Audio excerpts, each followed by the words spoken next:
Julien Drey, vous avez voulu évoquer la situation en Ukraine, évidemment, au 83e jour de l'invasion russe en Ukraine. Henri Guénaud a fait une tribune il y a quelques jours estimant que nous avançons comme des somnambules vers la guerre. On va écouter comment il l'a verbalisé et puis on va voir ce que vous en pensez.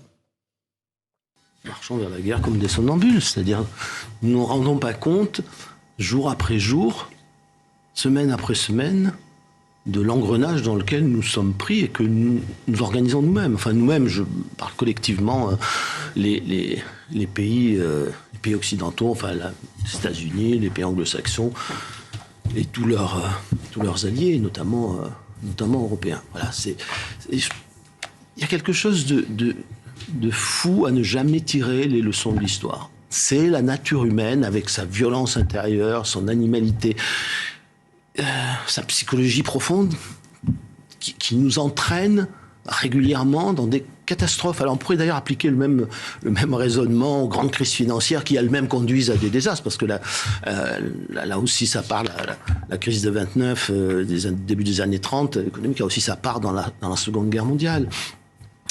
Et ça, c'est évidemment inacceptable pour beaucoup de gens qui pensent que font tout obéit à une espèce de rationalité, de calcul. Ce n'est pas le cas. C'est-à-dire les hommes sont souvent entraînés par des forces qui les dépassent et qui sont intérieures à eux-mêmes. Oui. Le bien contre le mal, c'est l'esprit de croisade. C'est tuez-les tous et Dieu reconnaîtra les siens, parce que le bien peut tout se permettre. Alors il y a un tas de gens qui défilent sur les plateaux, qui donnent des leçons à tout le monde, qui vitupèrent sur les réseaux sociaux quand on essaye d'élever un peu le débat et de faire comprendre que non, c'est pas le bien contre le mal. Et d'ailleurs la vie, ce n'est pas le bien contre le mal. La vie, c'est comme disait Camus, c'est la tragédie au sens où, vous savez, Antigone a raison, et Créon n'a pas tort. On ne sait pas.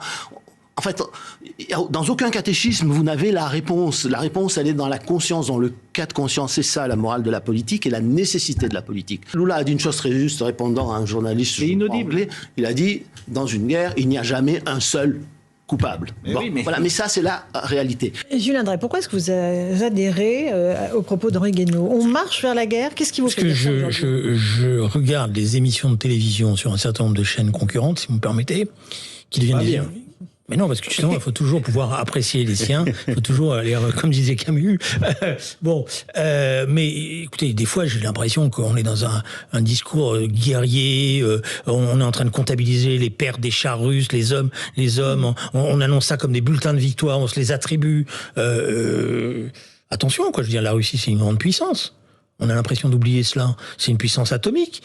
Et on est en train de rentrer dans une logique. On distribue des tonnes d'armes. Plus personne ne sait à qui elles sont distribuées. Ceux qui sont sur le terrain eux-mêmes disent attention. Les militaires eux-mêmes disent attention. On est en train de recommencer des erreurs qu'on a fait par le passé. C'est des armes qui disent parce que on a une armée ukrainienne qui est faite de brigades. On donne ça à des brigades. On sait pas qui, etc., etc. Alors je suis pas en train de.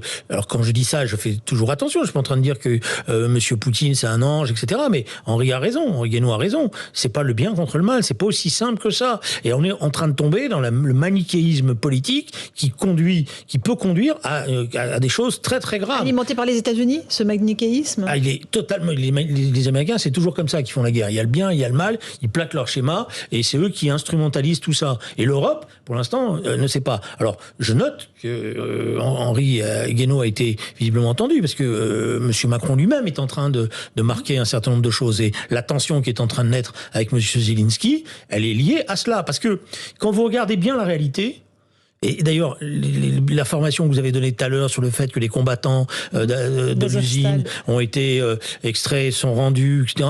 Depuis le 9 mai, ceux qui ont été évacués par les forces russes dans une zone russe. Depuis le 9 mai, la manière dont le défilé s'est passé, il y a des signes qui montrent que la Russie voudrait essayer de trouver une issue. Et c'est à l'Europe maintenant de lui donner cette issue. Et ce qui m'inquiète, c'est qu'on fait défiler sur des plateaux des combattantes, parce que c'est souvent ça maintenant, des combattantes ukrainiennes qui nous annonce qu'il n'y aura pas de victoire sans un chaos total de la Russie, qu'il faut aller jusqu'au bout, jusqu'à la contre-attaque, etc. C'est un jeu dangereux, ça. C'est un jeu extrêmement dangereux. Parce que vous avez en face de vous un pays avec... il faut savoir ce que c'est que la Russie. Le nord russe, ça existe. Ça, il y a 6 siècles d'histoire là-dessus. L'honneur d'un peuple. Et d'ailleurs, ceux qui pensaient qu'il allait y avoir une sorte d'insurrection en Russie, que M. Poutine allait être renversé par les manifestations, ils voyaient bien que ça ne se passe pas comme ça. Donc attention, je vous signale que la grande erreur d'Hitler, ça a été justement de penser qu'il allait libérer les populations soviétiques du joug de Staline. Et c'est pas comme ça s'est passé. Bon, donc là, je pense qu'il faut voir les signes. Les signes montrent, quand on est un peu affûté sur ces choses-là, que la Russie, d'après moi, sait qu'elle s'est trompée. Alors, elle ne va pas l'avouer comme ça, mais qu'elle s'est trompée, qu'elle a surestimé, et qu'elle cherche une issue. Et donc, il faut trouver les éléments qui permettent cette issue, et je vous le dis, ça passera certainement par une discussion très tendue avec M. Zelensky. Mais l'avenir du monde... Moi, je suis pour l'indépendance de la Crimée, je suis de la Crimée, de l'Ukraine, je suis pour donner toutes ces possibilités, mais l'avenir du monde se joue pas simplement dans une sorte de fuite en avant qu'on ne maîtrise plus. Anti-russe. Et dans nous, la réponse que notamment la Finlande et la Suède opposent, c'est-à-dire cette adhésion rapide, précipitée à l'OTAN par peur du voisin russe, mais ça va attiser. Mais oui, ça va attiser, parce que ça veut dire que quels ont été les reproches faits par la Russie? C'est qu'ils avaient le sentiment qu'ils étaient entourés de plus en plus par des bases de l'OTAN, avec des missiles, avec l'idée qu'ils étaient donc acculés, enfermés. Or là, le fait qu'on se précipite en disant maintenant c'est formidable, l'OTAN est de retour, l'OTAN dont je signale que tout le monde, le président de la République lui-même disait il y a encore quelques mois que c'était un être mort. On ne sait pas bien quelle est la finalité. Mort cérébrale. Voilà, mort cérébrale. Moi, je pense qu'il faut faire très attention. Je comprends l'inquiétude des peuples finlandais, suédois par rapport à ce qui s'est passé, parce qu'on ne s'attendait pas à ce que M. Poutine aille jusque-là. Mais il faut qu'on prenne le temps de pas, si vous voulez, on est dans une sorte d'euphorie. Alors, voilà, c'est formidable, l'OTAN retrouve sa force, on va mettre des bases partout, on va... et où on va avec ça? Où on va avec ça? On va au conflit généralisé ? On peut aller à un conflit généralisé. C'est comme ça que les grandes guerres ont commencé. Au départ, elles commencent par des incidents, et puis après, on se rend compte qu'on a mis le doigt dans un engrenage terrible. Donc il faut maintenant, et je pense que c'est très important, et c'est l'Europe qui doit prendre cette responsabilité-là. Puis les Américains, eux, pour l'instant, c'est tout gagnant pour eux, sur le plan économique comme sur le plan géostratégique. Il faut maintenant trouver des intermédiaires qui vont les discuter. Je signale qu'il y a eu déjà des choses qui ont été faites. Les Israéliens avaient fait un effort considérable auprès de M. Zelensky, et on était à 2 doigts d'une solution politique. C'est lui qui l'a refusé. Il a même accusé après Israël de ne pas avoir fait son travail, alors que lui, au regard de son identité, etc. Bon, il y a une très bonne... Vous savez, M. Zelensky est formidable dans la communication, mais il y a un très bon cabinet de communication derrière. Cabinet de communication irlandais qui fait toute la communication. Rien n'est improvisé dans cette affaire-là. Les vidéos qu'il fait, les messages en visioconférence. Voilà, rien n'est improvisé. Je ne vais pas lui reprocher, c'est son droit. Mais rien n'est improvisé. Ne soyons pas naïfs. Maître Golnadel. C'est non seulement son droit, mais c'est même son devoir. Je me permets. C'est une arme, comme une autre. Attendez, dans les premières heures où on pensait que les chars, ils allaient jusqu'à Kiev, il a montré un brio, une expertise, y compris dans la communication, et un courage physique indéniable. Je suis plus nuancé que Julien Drey et que Guéant, Guénaud, c'est pas la même chose. Guénaud, dont j'ai lu avec... C'est un article de très bonne tenue. Mm-hmm. Mais c'est quand même encore plus compliqué que ça, parce que il y a une alternative diabolique entre céder à Poutine et puis évidemment essayer de le contrarier. Il y a un chemin de crête quand même qui est difficile à trouver. Alors vous savez, moi, je suis pas spécialement russophobe. J'ai pas beaucoup aimé la comédie de l'Eurovision. J'ai pas beaucoup aimé le discours de Zelensky. Le fait que ce soit les Ukrainiens qui gagnent. Ah bah oui, on avait décidé d'avance. C'est gentil pour l'Espagne, on va leur donner la médaille d'or de droit aussi aux Jeux Olympiques. Franchement, ça n'a aucun sens. Je n'ai pas apprécié beaucoup. Je vous l'ai dit hier, le discours de M. Zelensky. C'était le vote du public, là, Maître Golnadel. Pardon ? C'était le vote du public, pour l'Eurovision. Oui, enfin, écoutez, ils sont forts parce que on l'avait quand même annoncé à l'avance, que c'était l'Ukraine. Ça a été annoncé 2 jours à l'avance. 2 jours à l'avance. Bon, à part ça, j'ai pas apprécié le discours de Zelensky à la Knesset qui expliquait aux Israéliens qu'il fallait absolument soutenir l'Ukraine parce que les Ukrainiens avaient été tous des justes pendant la guerre. C'est incroyable. D'aucuns prétendent qu'ils étaient pires que les Allemands. Enfin, ça n'a pas été terrible pour le moins. C'est pas la peine de s'en vanter. J'ai des propres clients russes qui sont saisis en France uniquement parce qu'ils sont russes. C'est pas tous des oligarques, loin s'en fout. Donc, il y a un excès, mais pardon de le dire, là où Guénaud se trompe,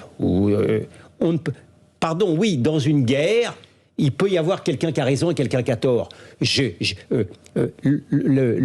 Rien ne justifiait l'invasion de l'Ukraine. L'Ukraine n'était pas entrée dans l'OTAN. Elle ne militait même pas pour rentrer dans l'OTAN. Alors que il y avait des déclarations. Il y avait des déclarations, mais rien n'était fait, rien n'était demandé, etc.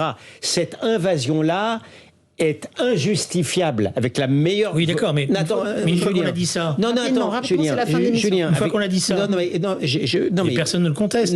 Personne n'est en train de dire que M. Poutine est un ange. Non, je répondais à monsieur Guénaud qui nous disait que dans une guerre et qui lui-même citait Lula, ah ben non, mais tout n'est pas gris, tout n'est pas... Non, je suis désolé, elle est je suis pas russophobe, c'est indéfendable cette invasion-là. Et alors, bien entendu, là où Guénaud a raison quand même, c'est qu'évidemment il faut être prudent. Entre parenthèses, Macron n'a pas attendu qui que ce soit pour être prudent lui-même. Rendons-lui justice sur ce terrain-là. Un tout dernier mot, Julien. Biden s'est conduit... Le débat, c'est la fin. 30 secondes. Le débat n'est pas de savoir si M. Poutine est responsable, coupable, etc. Ça, tout le monde est d'accord avec ça. Moi, je ne suis pas en train de vous dire que c'est un ange. Maintenant, je dis simplement que dans la poursuite des événements, il y a une maîtrise qui doit s'imposer, et cette maîtrise, c'est pas se laisser entraîner par les bouts de c'est même pas l'Amérique, c'est Biden. Merci, Biden qui se refait Julien une santé Drey, politique. Maître Goldnadel, merci à vous deux pour cette émission Punchline. On se retrouve sur Europe 1 dans un instant pour la suite de nos débats. Et sur CNews, c'est Christine Kelly qui vous attend pour Face à l'info. Bonne soirée sur nos deux antennes. Laurence Ferrari sur Europe 1.